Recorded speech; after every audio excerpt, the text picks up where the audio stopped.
Good evening to all of you, my dear all of students and all of persons.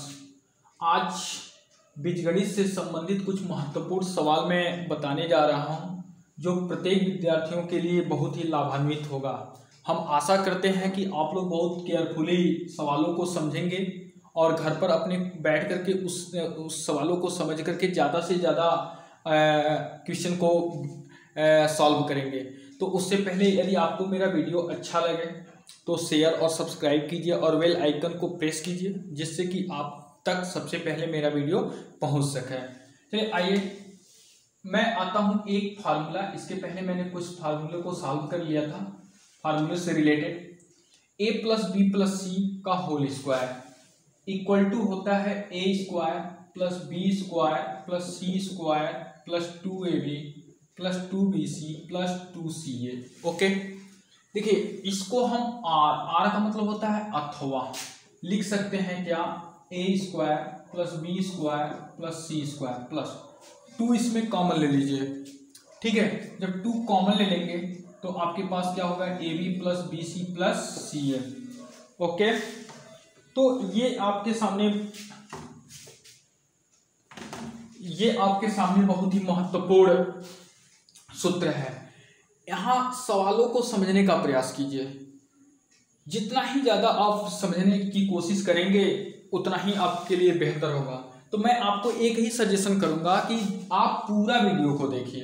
ऐसा नहीं कि 2 minute देखिए बंद कर दिए, 5 मिनट देखिए बंद कर दिए। अरे वो लोग देखते हैं जो पढ़ाई से रिलेट नहीं है, वो बंद कर देते हैं, बात समझ में आती है। आप एक स्टूडेंट हैं, मैं वीडियो स्टूडेंटों तक पहुंचाना चाहता हूं और यदि आप उस वीडियो को ना देखते हैं तो ये कमी आपकी मानी जा सकती है। तो मैं आपसे एक ही रिक्वेस्ट करूंगा कि जितने लोगों तक मेरी वीडियो पहुंचती है वो सभी लोग देखें और समझने की कोशिश करें।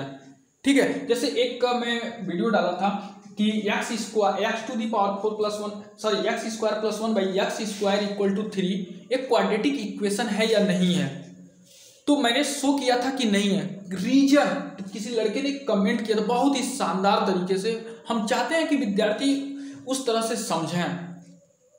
अब मैंने उनको सेटिस्फाइड किया था, क्यों नहीं, देखने में वो है, वो देखने में लग रहा था बट वो था नहीं, क्योंकि मैंने उसका पूरा एनालिसिस किया कि मेरा मत क्या था प्रेजेंट टाइम में वहां पे समझाने के लिए।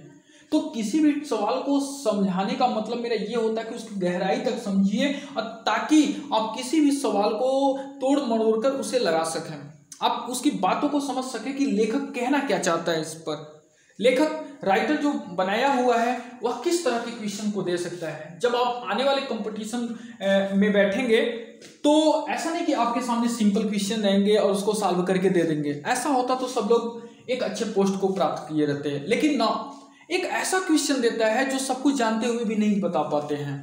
तो मैं वहां तक आपको पहुंचाने की हर पल कोशिश करता हूं, तो आप प्लीज बारीकी से समझने की सवालों की कोशिश कीजिए। ठीक है, चलिए a plus B plus C का होल स्क्वायर सब लोग जानते होंगे, सूत्र कहेंगे, हम सवाल इस पे लगा देंगे, लेकिन अभी बहुत से सवाल होंगे क्योंकि ऑनलाइन चल रहा है। अगर आप ऑफलाइन में रहते बहुत सारे हम सवाल बताते जो आपके दिमागों को हिला देता, और जितना ही ज्यादा आप प्रयास करेंगे उतना ही आपके दिमाग की ग्रोथिंग होगी। तो I requested to all of you student who is the student watching my video, please carefully and understanding this question. After that, how can you solving this question and how can you understanding this question, because this question is the related of this formula a plus b plus c ka whole square. This formula is the very important belong to the algebraic relation, so that all of you student listening my opinions, wish that you understanding this question. After that, a lot of question modify this formula and solving this easily. Okay, a plus b plus c का whole square का formula मेरे सामने ये। चलिए मैं एक प्रश्न उठाता हूँ। एक मैंने उठा दिया 2x plus 5y plus 9z का होल स्क्वायर। एक मैंने ये उठाया और एक क्वेश्चन में ये उठा रहा हूं 3x माइनस 5y माइनस आपका हो गया 2z। का होल स्क्वायर। ये दोनों सवाल को जरा देखिए, एक में मैंने क्या बनाया प्लस और एक में मैंने बनाया माइनस। अब आपके दिमाग में ये मॉडिफाई कर रहा होगा, अरे ये तो सूत्र से रिलेट कर रहा है और ये सूत्र से रिलेट नहीं कर रहा है, तो आप इसको इजीली तरीके से लगा पाएंगे और इसे इजीली तरीके से नहीं लगा पाएंगे। मेरे प्यारे छात्र एवं छात्राओं, ये भी इजीली तरीके से लग सकता है, बस थोड़ा सा प्रेजेंस ऑफ माइंड का यूज करना है। जो बच्चा प्रेजेंस ऑफ माइंड का यूज कर लेगा वो सक्सेस हो जाएगा और जो बच्चा नहीं करेगा वो अनसक्सेस हो जाएगा। जो बच्चा सिर्फ रट्टा पढ़ता है, रट्टा करता है, वह नहीं समझ पाएगा, नहीं क्लियर करके आएगा, और जो बच्चा रट्टा के साथ साथ मेडिटेशन का इस्तेमाल करता है वह बच्चा इसे भी करेगा और इसे भी करेगा और दोनों इजीली तरीके से। देखिए ये कन्फर्मली है कि ए धन बी धन सी के होल स्क्वायर में है।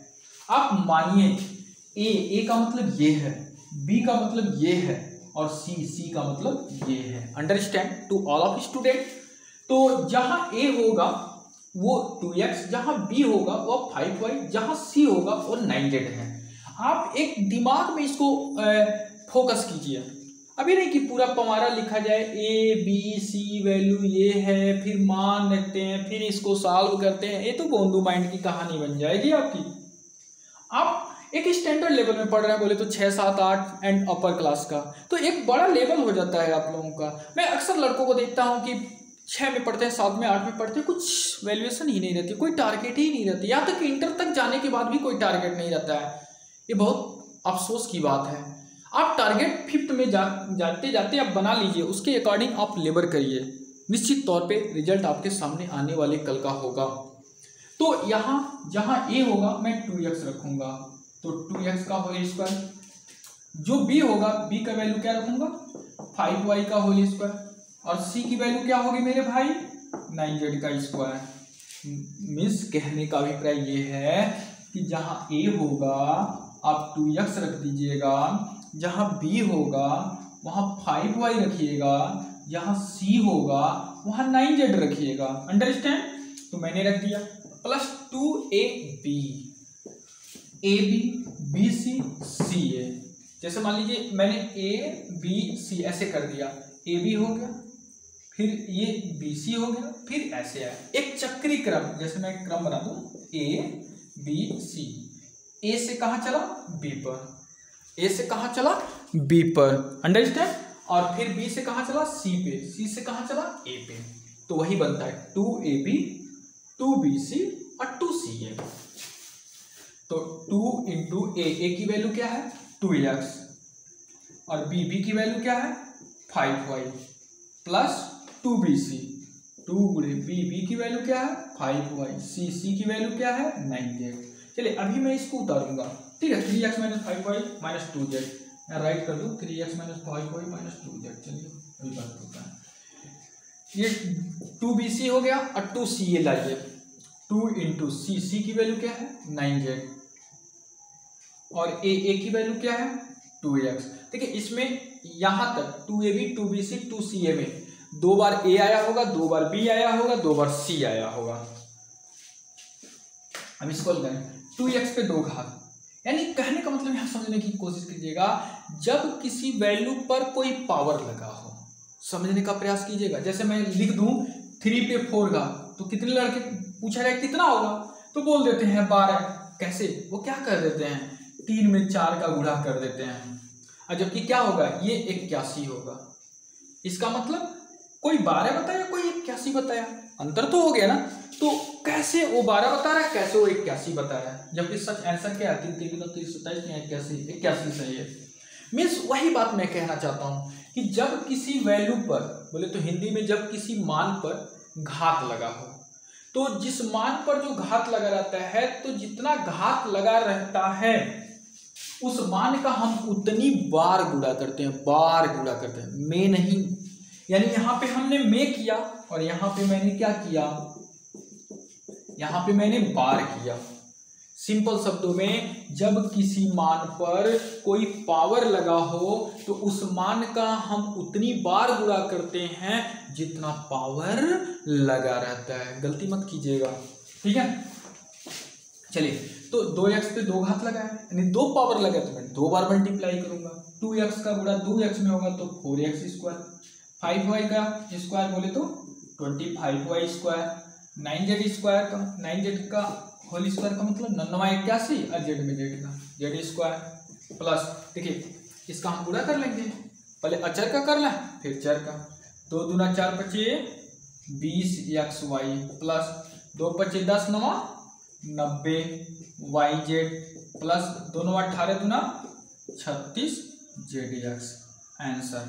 और भी छोटा कर सकते हैं, यहाँ से कॉमन ले लें, या 4x square plus 25y square plus 81z square, यहाँ पे 2 कॉमन ले लीजिए, only for the common of 2, क्योंकि because this formula is the common factor 2, so already this questions and solving after one condition is common 2 because 2 is the related of this formula 2।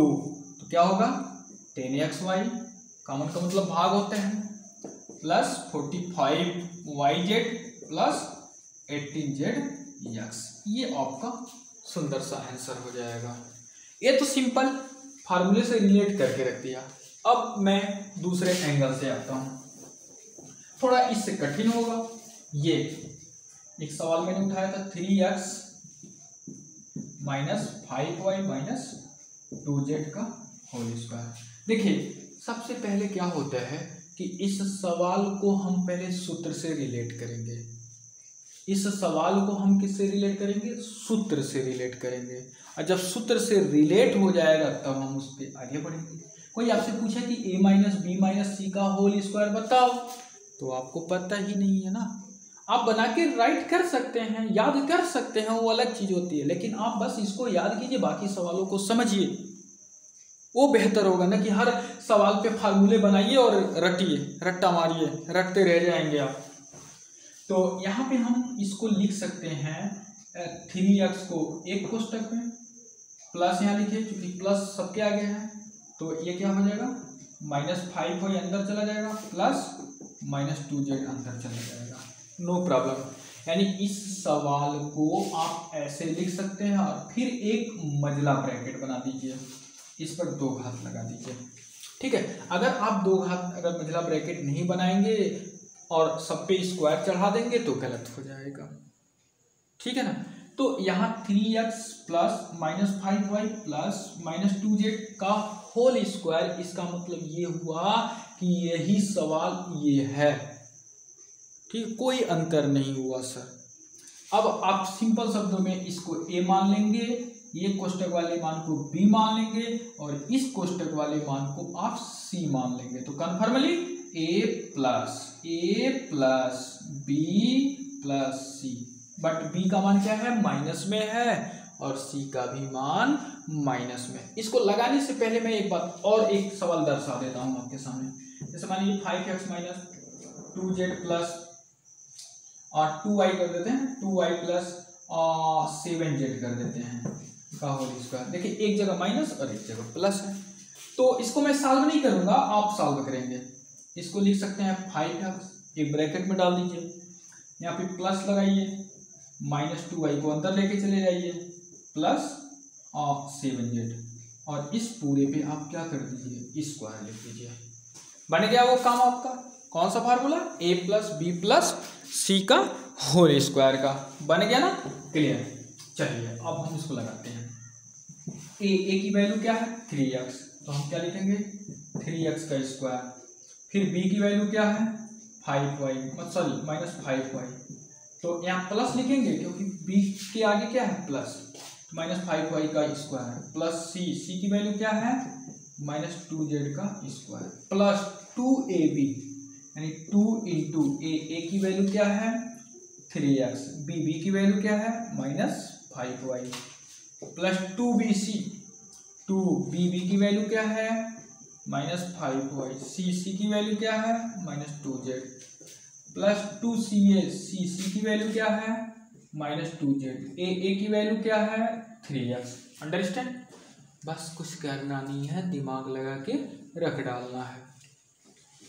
3x का whole square का मतलब 9x square, -5y का whole square. एक चीज याद रखिएगा, जब minus पे पावर लगा रहता है तो यदि माइनस पे लगा हुआ पावर यदि सम है तो चिन्ह पॉजिटिव आएगा, और यदि माइनस पे लगा हुआ पावर विषम है तो चिन्ह निगेटिव में आएगा। मीन्स कहने का अभिप्राय ये है कि ये मान लीजिए माइनस है और इस पे लग गया सम, ये मान लीजिए माइनस है, इस पे लग गया विषम। वैल्यू क्या है, वो वैल्यू डिपेंड करता है, मैं चिन्ह की सिर्फ बात कर रहा हूँ। माइनस पे पावर यदि सम है तो वो माइनस चिन्ह आएगा, सॉरी प्लस चिन्ह आएगा। माइनस पे विषम पावर है तो वो चिन्ह माइनस में आएगा। ये रिजल्ट होते हैं। तो मेरे भाई ये माइनस पे पावर क्या है, सम है। वैल्यू छोड़िए, अभी चिन्ह लाइए, क्योंकि आप -5 लिख दिए, 5 लिख दिए, दोनों में अंतर हो गया, बहुत अंतर हो गया। हमेशा माइनस धनात्मक से क्या होता है, छोटा होता है। तो सम हो गया तो चिन्ह क्या आएगा, पॉजिटिव। तो प्लस लिख देंगे, 5 × 25 y²। फिर यहाँ पे भी 2 दूना 4 z², ठीक है। प्लस यहाँ पे देखिए, प्लस माइनस में गुणा करेंगे तो क्या आएगा, माइनस। मीन्स प्लस और माइनस में गुणा करेंगे तो माइनस। 2 × 3 = 6 × 5 = 30 y। 2 × 3 = 6 × 5 = 30 x। अब कहेंगे माइनस क्यों लगा दिया, तो यहाँ प्लस और माइनस, प्लस माइनस में गुणा होगा तो माइनस होगा। आपको नहीं पता होगा तो यहाँ मैं राइट कर दे रहा हूँ, प्लस गुणे प्लस = प्लस, माइनस गुणे माइनस = प्लस, माइनस गुणे प्लस = माइनस, और प्लस गुणे माइनस = माइनस। आप इस पे क्या देख रहे हैं, थोड़ा सा दिमाग लगाइए। जब दो समान चिन्हों का मल्टीप्लाई किया जाता है तो उसका रिजल्ट क्या आता है, पॉजिटिव। जब दो विपरीत चिन्हों का मल्टीप्लाई किया जाता है तो उसका रिजल्ट क्या आता है, निगेटिव। आप बस याद कर लेंगे, वो अलग चीज है, आप याद कर लेंगे। लेकिन यहाँ पे अगर आप कह दें कि विश्लेषण करो इसका, तो आप क्या करेंगे कि दो प्लस चिन्हों का जब मल्टीप्लाई करेंगे तो प्लस आएगा, सॉरी दो समान चिन्हों का मल्टीप्लाई करेंगे तो प्लस आएगा, और जब दो विपरीत चिन्हों का मल्टीप्लाई करेंगे तो माइनस आएगा। देखिए, समान चिन्ह रिजल्ट पॉजिटिव, विपरीत चिन्ह रिजल्ट निगेटिव। अंडरस्टैंड? आशा करते हैं कि आप सभी लोग मेरे सवाल को समझ रहे होंगे। तो -30xy, देखिए यहाँ पे माइनस और यहाँ पे minus, minus minus plus, minus minus plus, 2 × 5 = 10, दूना 20, प्लस 20 yz, 2 × 5 = 10, दूना 20 yz। फिर देखिए यहाँ पे प्लस और यहाँ पे माइनस है तो माइनस, 2 दूना 4 × 12z। ये आपका आंसर हो गया। तो हम आशा करते हैं कि a + b + c के होल स्क्वायर से रिलेटेड कोई सवाल आ जाता है, चाहे भिन्नात्मक के रूप में, चाहे वो सिंपल रूप में, आप उसको आसानी से समझ करके लगा सकते हैं। चलिए अब एक नेक्स्ट फार्मूले पे हम आते हैं।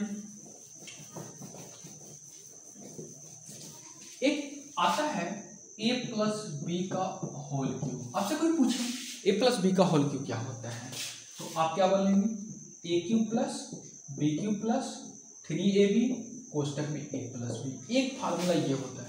कभी कभी लोग क्या पूछते हैं कि a³ + b³ का फार्मूला बताओ क्या होता है, तो आप खूब रट्टा मारते हैं। आप कुछ मत करिए, इसी को रोक लीजिए, इसी जगह उसी फार्मूले में है a³ + b³ बराबर क्या होता है, तो a³ + b³ को रोक लीजिए, इसको इधर ट्रांसफर कर दीजिए। और आपको पता होगा ट्रांसपोजिंग के कंडीशन में चिन्ह क्या होते हैं, बदल जाते हैं। तो यहाँ पे a + b का होल क्यूब, ये प्लस है इधर जाएगा तो क्या हो जाएगा, -3ab ब्रैकेट में a + b, ये होता है। एक या आप ऐसे भी लिखते हैं a³ + b³ का एक कोष्टक में a + b, दूसरे कोष्टक में a² - ab + b²। ठीक है, अंडरस्टैंड?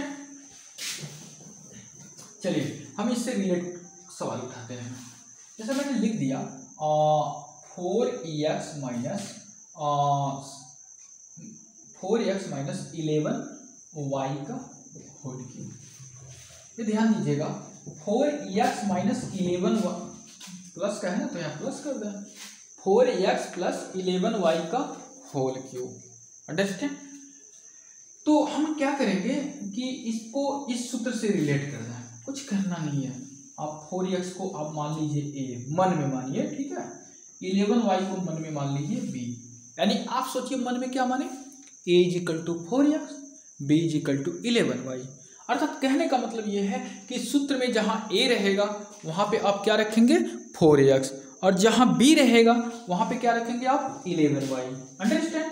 चलिए मैं मान रखता हूँ, a के स्थान पे 4x का होल क्यूब, b के स्थान पे 11y का होल क्यूब, और प्लस 3 गुणे a का मतलब 4x, b का मतलब 11y, ब्रैकेट में 4x प्लस 11y। मीन्स इस सवाल में जहाँ a था मैंने 4x रखा, जहाँ b था मैंने 11y रखा और सूत्र में रख दिया। अब देखिए 4x पे 3 घात है, अर्थात 4x का मल्टीप्लाई हम कितनी बार करेंगे, 4x 4x 4x, ठीक है, 3 राउंड करेंगे क्योंकि 3 पावर है। अचर का गुणा कर लें, 4 चौको 16 चौको 64, x पे 1 घात, x पे 1 घात, x पे 1 घात। आप घातांक में एक सूत्र पढ़े होंगे, a to the power m into a to the power n, a to the power m plus n, a to the power m plus n। तो इस तरह से 4 चौको 16 चौको 64, एक्स क्यू प्लस 11 का 11 में, फिर 11 में आपका आएगा 1331 वाई क्यू प्लस 3 चौको 12, फिर 12 में आप 11 का गुणा करें, 11 दूना 22, 11 का 11, 12 और 13 132, अर्थात 132 एक्स का वाई में, एक्स वाई 4x और प्लस 11y।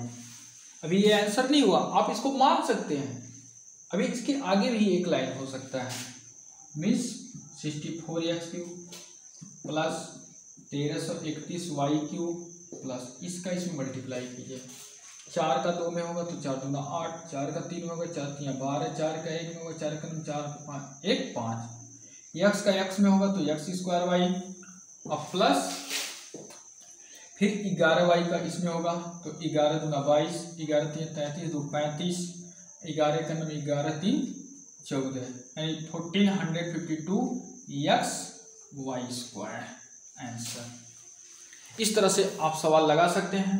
चलिए हम इस पर कुछ आप सभी लोगों को लिख देते हैं, होमवर्क के टाइम में आप लोग उसको सॉल्व कीजिएगा। जैसे मैंने लिख दिया 5x minus 2y plus 3z का होल स्क्वायर, सॉल्व कीजिए, सॉल्व 8। फिर दूसरा मैंने लिख दिया 3x plus 12y minus z का होल स्क्वायर। तीसरा मैंने लिख दिया 10x plus 5y plus 10z का होल स्क्वायर। अगला मैंने लिख दिया x/4 plus y/3 plus z/2 का होल स्क्वायर। फिर अगला मैंने लिख दिया 7x माइनस 10y का 7x प्लस 10y का होल क्यूब। अगला मैंने लिख दिया 5x प्लस 20y का होल क्यूब। अगला मैंने लिख दिया x प्लस 3y का होल क्यूब। आप इन सभी सवालों को लगाने का प्रयास करेंगे। हम आशा करते हैं कि आप सभी लोग, जितने भी लोग मेरा वीडियो देख रहे हैं, वो सभी लोग सवाल को लगाएंगे। प्लीज़ आप इसे लगाइएगा।